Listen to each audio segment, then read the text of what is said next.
He is the ultimate renegade. Although Scott Bloomquist formed the Dirty Dozen, some say the voodoo child has abandoned his own disciples. Bloomquist is on his own. This rebel is a wanted man. Case closed. Now, take a deep breath. It's Bridgeport, a beast of a track, lightning laps, and an unknown bushwhacker. Modified driver Ricky the Rocket Elliott fears no challenge. He would ride a Roman candle to win. Tonight, the voodoo child will work his magic, but the Rocket has started his countdown. It's the World of Outlaws Stacker 2 Late Model Series. On speed.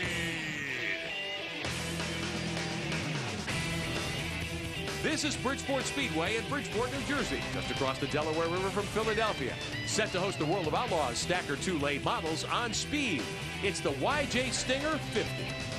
Hello again, everyone. I'm Rick Benjamin. Shane Andrews alongside. Mark Kenyon will be pit side for us. You know, the World of Outlaws late models race at some fast places. The biggest place they run, the Illinois State Fairgrounds. But after that, Shane, I think Bridgeport is next in line. This track is officially listed as 5/8 of a mile, but on the outside, it looks more like 3/4 of a mile. When the modifieds run here, like they do on a weekly basis, they really haul the mail. The late models are going to be challenged motor-wise and driver nerves. This is one fast joint. If you're looking for a favorite in this show, it could well be Tim McCready. He's run at this place many times in the big block modifieds. He'll be a driver to watch.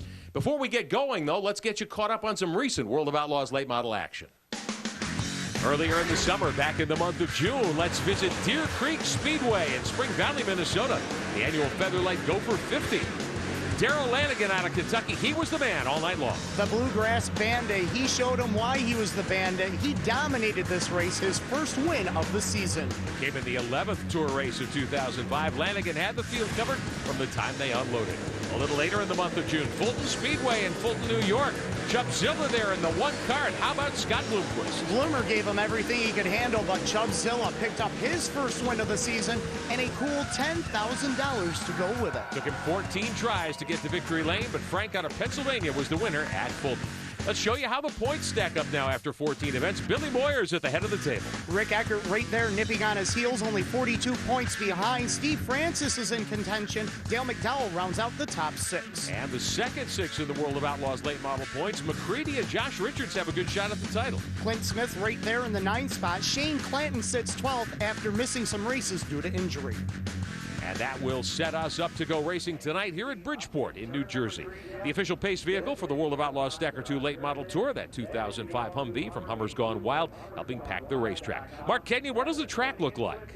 Big, bad, and scary fast. Bridgeport, New Jersey. This place has long, wide straightaways, sweeping turns. The fast guys, breathe it for a second, jump right back in the throttle. The way to get around here, be brave, suck it up. If you're afraid, don't come here. A brave guy's going to be in victory lane tonight.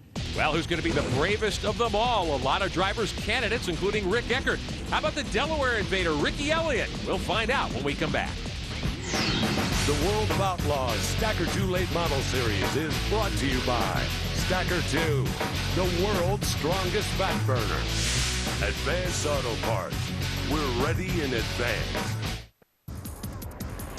One of the drivers to watch tonight here at Bridgeport Speedway, the great Dale McDowell from Chickamauga, Georgia. Now, we've got onboard cameras inside his car number 17. Shane, to get a sense of how big Bridgeport is here. It is big, it is wide, and it is fast. When you get into the corners, you have to lift to set the car up.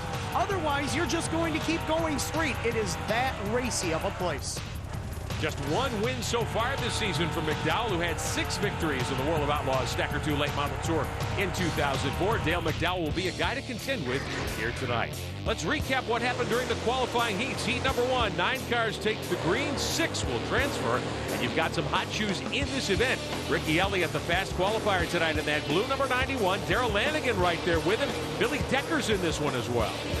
Dale McDowell in that 17M looking to make something happen. You see him working that wheel through the corner. Rick Eckert in the Ray Vest number 24 is going to take a peek to the inside.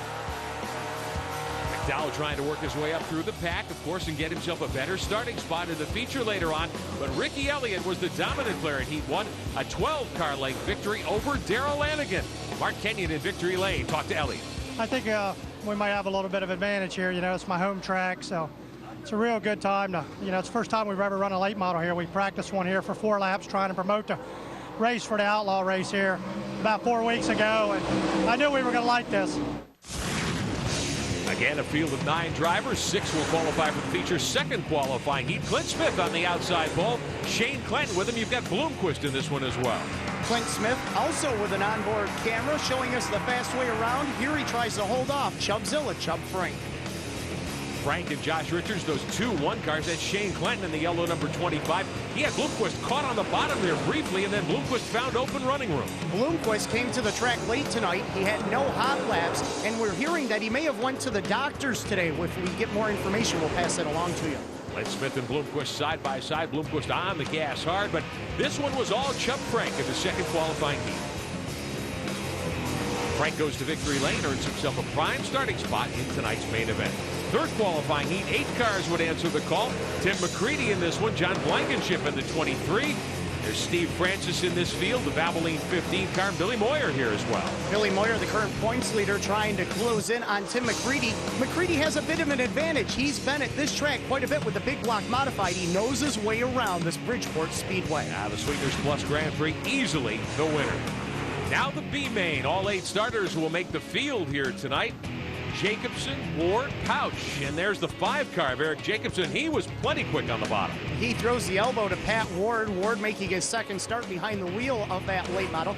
Jacobson from Sea Cliff, California, looking to make it worth the haul.